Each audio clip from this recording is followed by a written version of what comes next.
warahmatullahi wabarakatuh. Balik lagi bersama kita Kupas sejarah Indonesia dari masa lalu untuk masa depan. Pose with the fans. Pose with the pose with the pose with the pose pose with the fans. Pose with the pose with the pose pose with the fans. Fans. Hai. Oke guys, jadi hari ini kita mau bahas apa nih guys? Udah pasti kita bakal obrolin hal-hal yang menarik dan tentunya bersama para tamu yang menarik juga dong. Wih, ada siapa aja tuh Van? Kenalin dong. Nah, kenalin nih guys, di pertemuan kali ini ada teman kita yang ikut bergabung yaitu Reksa dan Cika. Halo semuanya, perkenalkan nama saya Reksa. Hai semua, gue Cika. Thank you Van, Saf, karena udah ngundang kita hari ini. Santai Cik. Nah, langsung aja ya, kita masuk ke topik kita. Wah, topiknya apa nih hari ini? Jadi gini nih guys, di grup chat MPK OSIS itu lagi rame banget nih. Pengurus MPK OSIS yang baru dilantik itu udah pengen ngelakuin program kerja yang banyak banget. Maklum deh ya, soalnya kan mereka baru banget nih selesai pemilihan MPK OSIS. Jadi pada masih semangat banget buat ngejalanin organisasinya. Tapi kalau dipikir-pikir sih sebenarnya bagus ya. Dan juga semoga semangat mereka ini tetap terjaga sampai akhir masa jabatan mereka. Dan juga mereka tetap kompak sampai akhir jabatan mereka. Amin. Ngomong-ngomong kekompakan tim, aku jadi ingat waktu masa awal Indonesia merdeka deh. Di awal kita merdeka, apa pemerintahannya itu udah kompak dan stabil ya? Terus udah ada program yang mau dilakuin kah? Apa ya langsung jalan gitu aja? Penasaran deh, menurut kalian tuh gimana Cik, Rex? Jadi gini, pemerintahan Indonesia pada awal kemerdekaannya belum stabil ya, karena Indonesia masih mencari-cari sistem pemerintahan yang cocok dan sesuai dengan negara Indonesia itu sendiri. Dahulu waktu masa Insinyur Soekarno menjabat sebagai presiden, sistem pemerintahannya itu adalah presidensial, namun diganti menjadi sistem pemerintahan liberal atau parlementer. Nah, itu tuh sistem pemerintahan parlementer itu gimana sih maksudnya? Setahu gue, parlementer itu sistem di mana pemerintahan dipimpin oleh sebuah dewan menteri atau kabinet. Pemimpin kabinet ini adalah Perdana Menteri, bukan presiden. Jadi, Perdana Menteri dan kabinetnya itu bertanggung jawab langsung kepada parlemen atau DPR. Artinya, kalau mereka nggak bisa menjalankan tugas dengan baik atau kalah dalam dukungan partai-partai di parlemen, mereka bisa aja dihentiin. Dan juga, sistem pemerintahan ini didasarkan pada Undang-Undang Dasar Sementara Republik Indonesia atau UUDS 1950 dan bukan lagi Undang-Undang Dasar 1945. Bentar. Maksudnya gimana? Perdana Menteri bisa dipecat gitu? Iya, Saf. Di sistem parlementer, pemerintah tuh bertanggung jawab ke parlemen. Kalau mereka nggak perform atau ada konflik, mereka bisa ngeluarin yang namanya mosi tidak percaya. Dan kalau itu lolos, ya udah pemerintahnya tuh bisa dijatuhin. Oh, kayak gitu. Jadi beda sama sistem presidensial ya. Di presidensial kayaknya presiden punya kekuasaan penuh sampai jabatannya habis kan? Tepat banget Reksa. Di presidensial, presiden dipilih langsung oleh rakyat. Jadi masa jabatannya fix, misal 5 tahun. Tapi di parlementer, Perdana Menteri bisa aja dipilih dan dijatuhkan kapan aja, tergantung kepercayaan dari parlemen. Tapi gimana awalnya sistem parlemen ini muncul? Kayak dari mana sih ide kayak gini?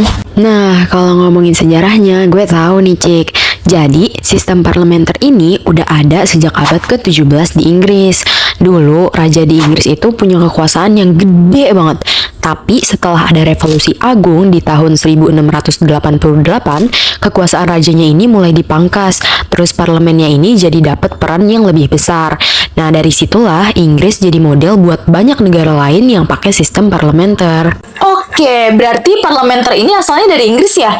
Gue pikir ini sistem baru loh. Yap, gue juga tadinya mikir gitu, Van. Nah, terus di parlementer ada 2 kepala ya? Maksudnya kayak kepala negara sama kepala pemerintahan tuh beda orang, guys. Iya, Saf. Jadi di parlementer kepala negara itu lebih ke simbolis aja, kayak raja atau presiden. Sedangkan kepala pemerintahan itu perdana menteri yang ngurusin negara sehari-hari.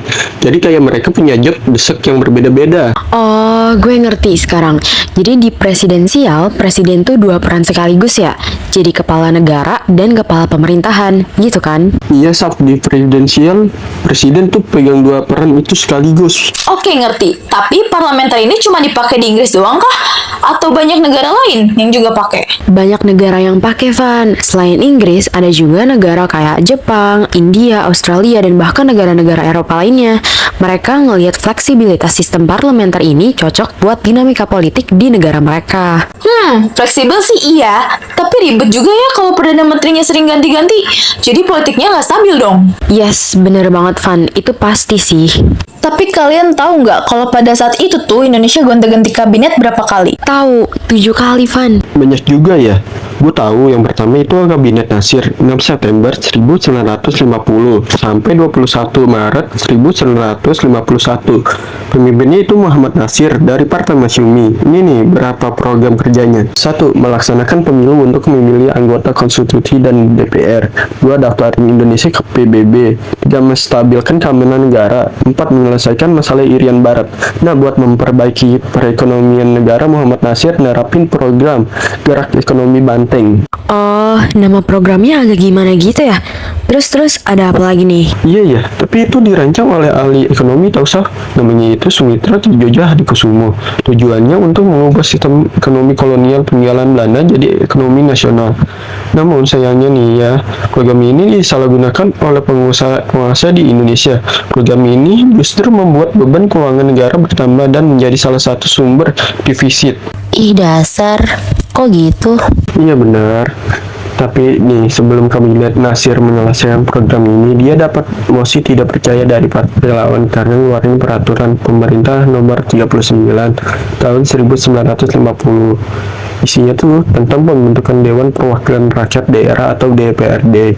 Jadi di situ Kabinet Muhammad Nasir ini dianggap lebih mementingkan perekonomian negara dan mengabaikan masalah Irian Barat.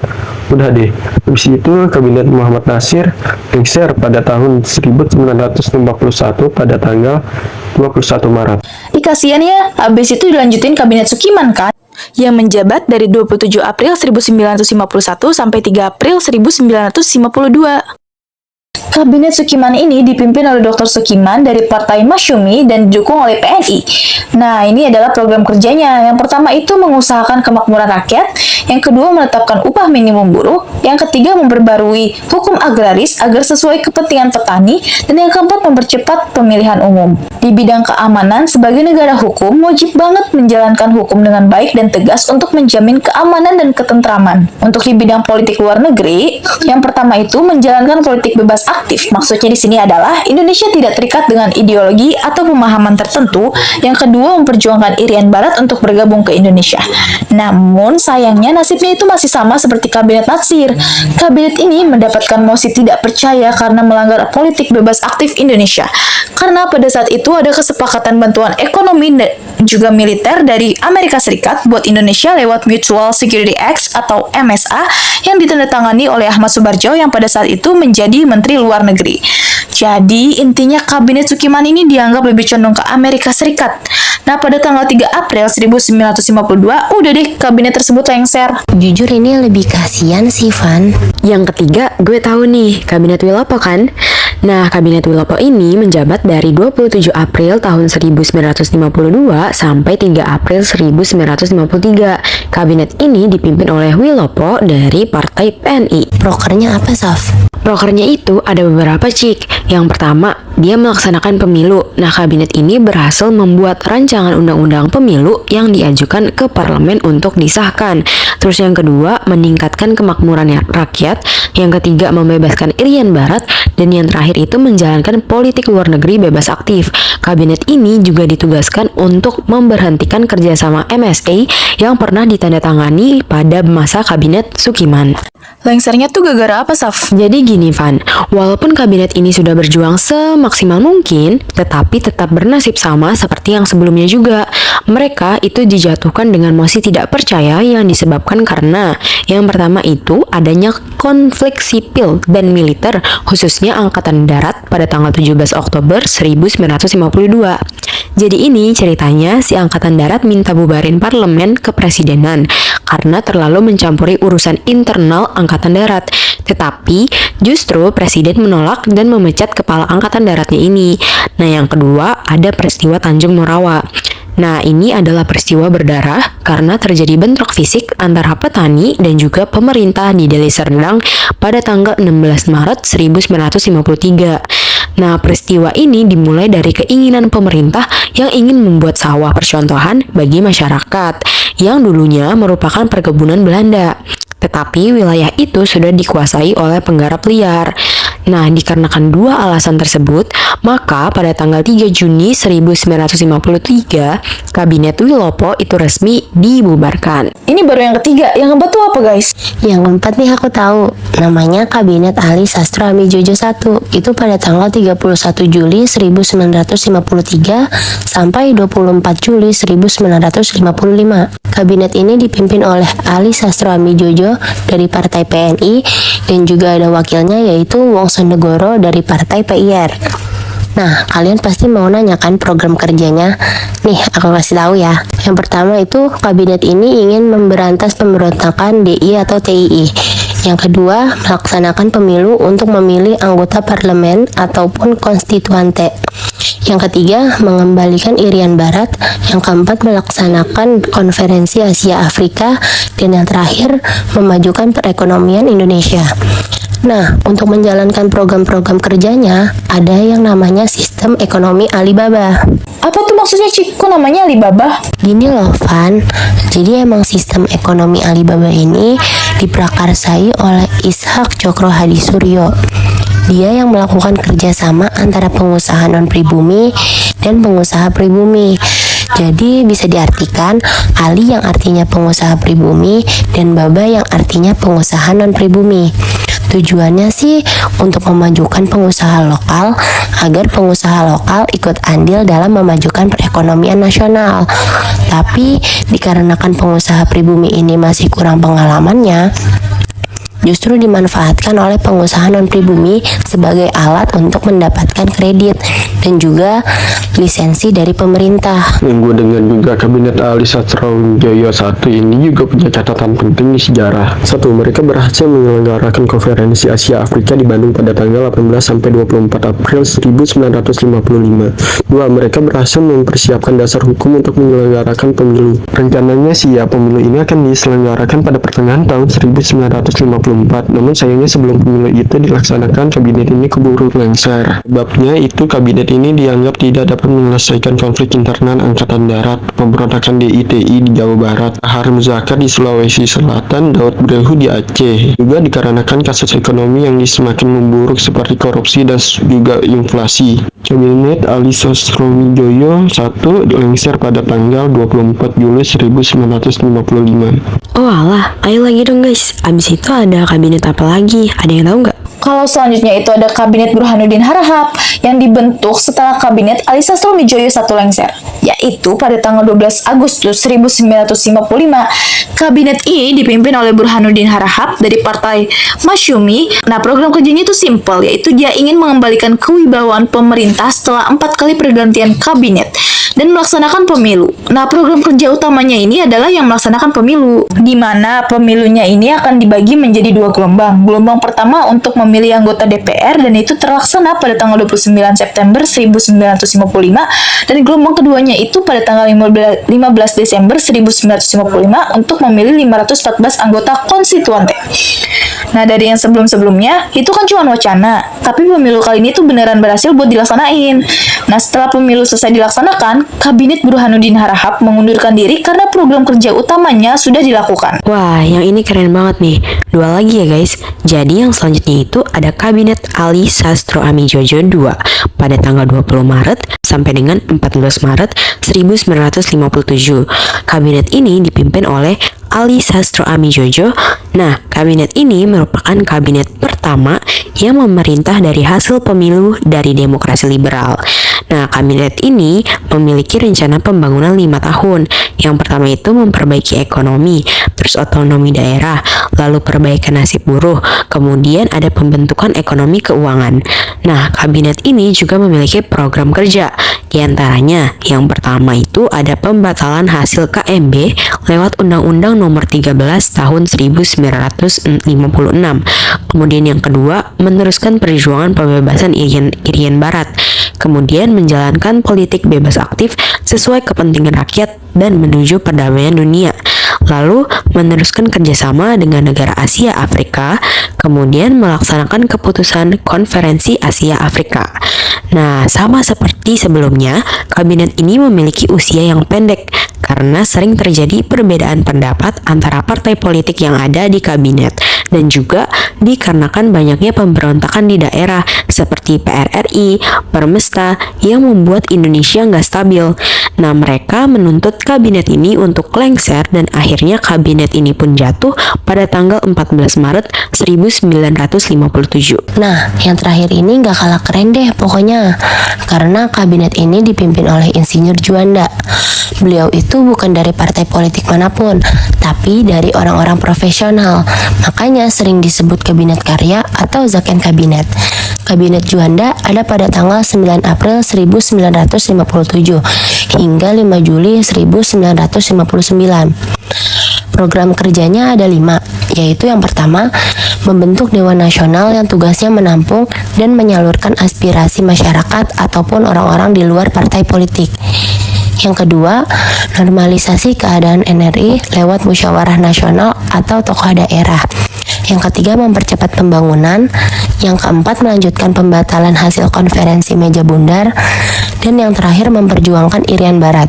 Tanpa Insinyur Juanda, kita tidak akan mempunyai laut yang luas. Insinyur Juanda mengusahakan hal tersebut lewat deklarasi Juanda. Nah, ujungnya di sini nih, pada tahun 1958. Politik di Indonesia tidak stabil karena banyak pertentangan antar partai politik. Situasi ini juga menyebabkan Insinyur Soekarno mengeluarkan dekret presiden pada tanggal 5 Juli 1959 yang menandakan perubahan sistem politik. Di tanggal yang sama, Kabinet Juanda mengembalikan mandat ke presiden. Jadi, sistem kepartaian kita pada saat itu bisa disebut apa ya guys? Waktu zaman demokrasi liberal, sistem kepartaiannya itu multi partai. Jadi ada banyak partai politik yang menurut Muhammad Hatta tujuannya supaya mengontrol perjuangan bangsa dengan lebih mudah. Iya, betul banget. Bung Hatta juga bilang kalau dengan banyaknya partai kita bisa mengukur kekuatan perjuangan kita.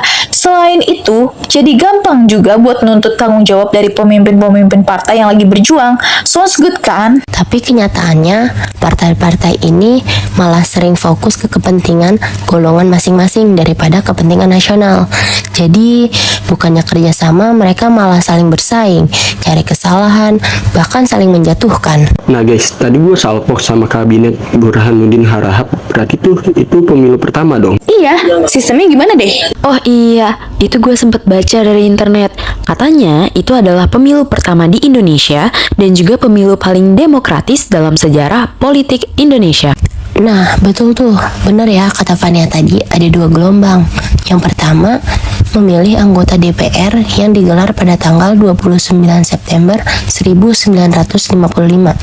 Dan yang kedua, memilih anggota konstituante yang digelar pada tanggal 15 Desember 1955. Berarti dikarenakan adanya ketidakstabilan pada masa demokrasi liberal, akhirnya diadakan pemilu untuk mengubah struktur pemerintahan pada saat itu ya? Iya, setahu gue pada sistem pemerintahan demokrasi liberal atau parlementer pada saat itu, presiden gak dipilih langsung oleh rakyat, melainkan oleh hasil kesepakatan politik di parlemen. Dan presiden juga gak memiliki kekuasaan eksekutif yang besar loh. Oh, berarti karena presiden gak punya kekuasaan eksekutif yang besar, jadi kekuasaan pada masa itu lebih banyak berada di tangan Perdana Menteri dan Kabinet ya? Ada berapa partai guys yang mendaftar pemilu pada saat itu? Jadi waktu itu gue pernah baca di dalam buku Naskah Sumber Arsip Jejak Demokrasi Pemilu 1955 tahun 2019 disebutkan kalau pemilihan anggota DPR tahun 1955 ini diikuti oleh 36 partai politik. Terus ada 34 organisasi massa dan juga 48 calon perseorangan. Sementara pemilihan anggota konstituante diikuti oleh 39 partai politik, kemudian 23 organisasi massa dan 29 calon perseorangan.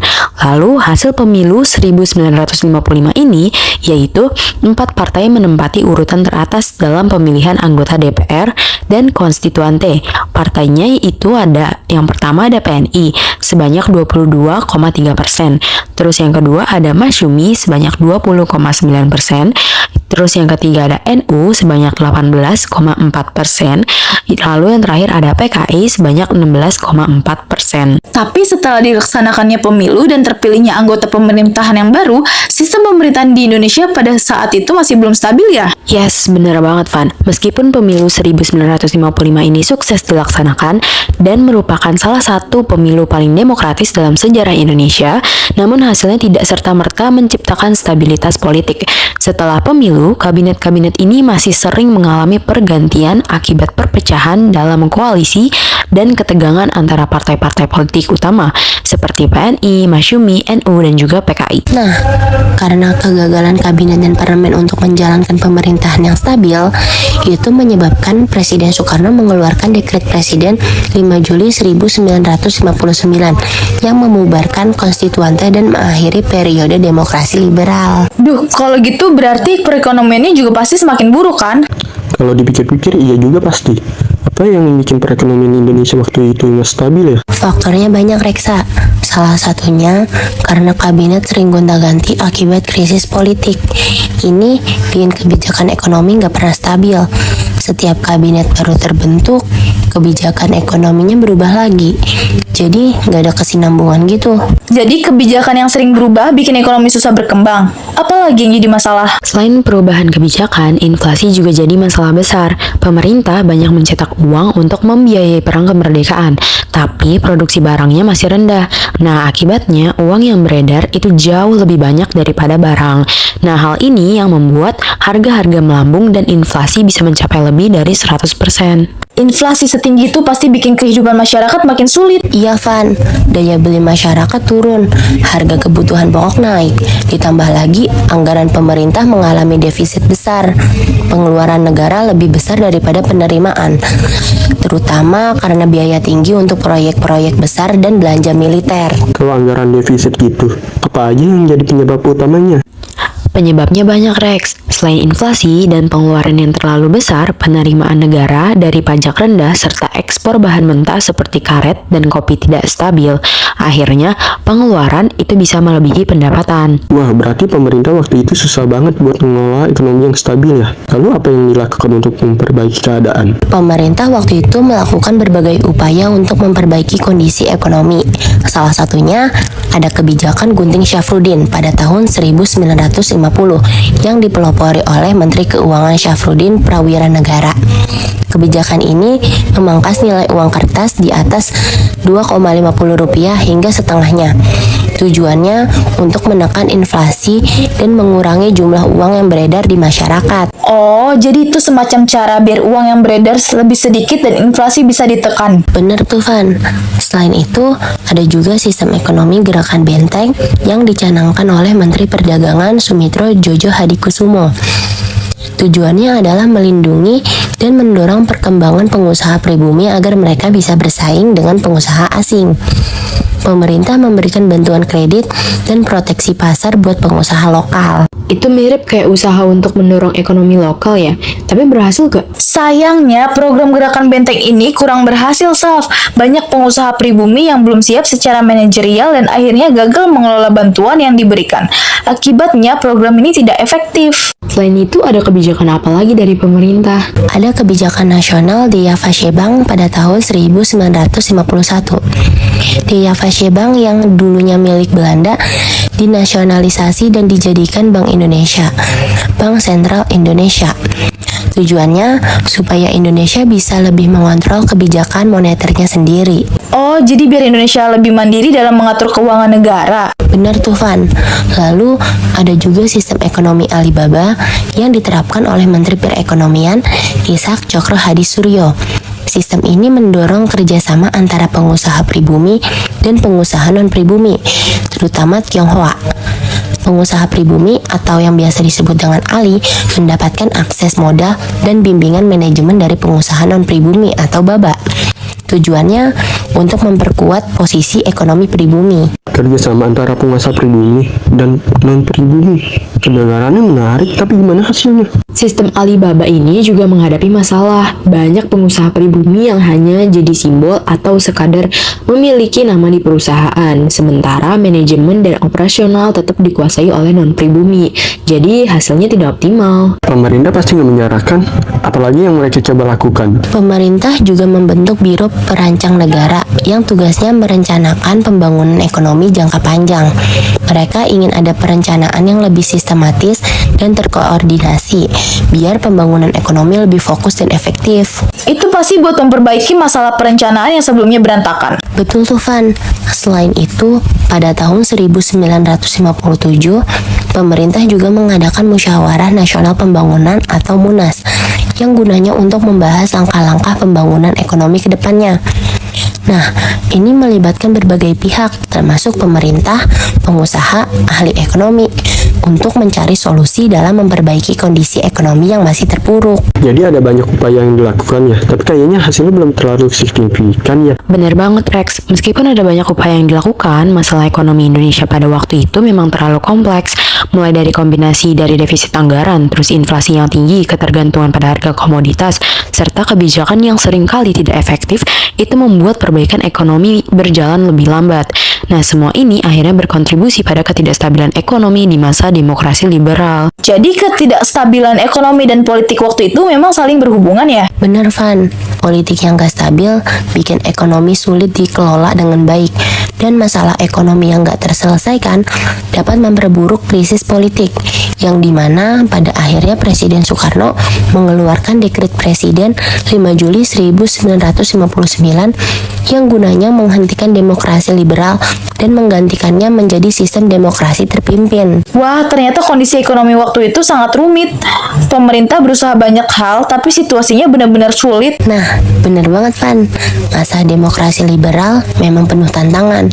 Meskipun ada berbagai upaya untuk memperbaiki ekonomi, banyak kendala yang membuat hasilnya tidak secepat yang diharapkan. Wah guys, nggak nyangka banget gak sih topik kita hari ini ternyata sepanjang itu loh. Iya sumpah, tapi seru kan kita jadi ngulik sejarah Indonesia lagi. Bener banget, Cik. Kita jadi semakin memahami kondisi negara kita dulu itu seperti apa. Dan dari situ juga kita bisa belajar agar menjadi lebih baik ke depannya. Setuju. Thank you ya guys, kesempatannya udah undang gua dan Cika untuk hari ini. Anytime Rexa, Cika. Kita lanjut kapan-kapan lagi ya untuk bahas hal seru lainnya. Bye-bye. Kupas Sejarah Indonesia dari masa lalu untuk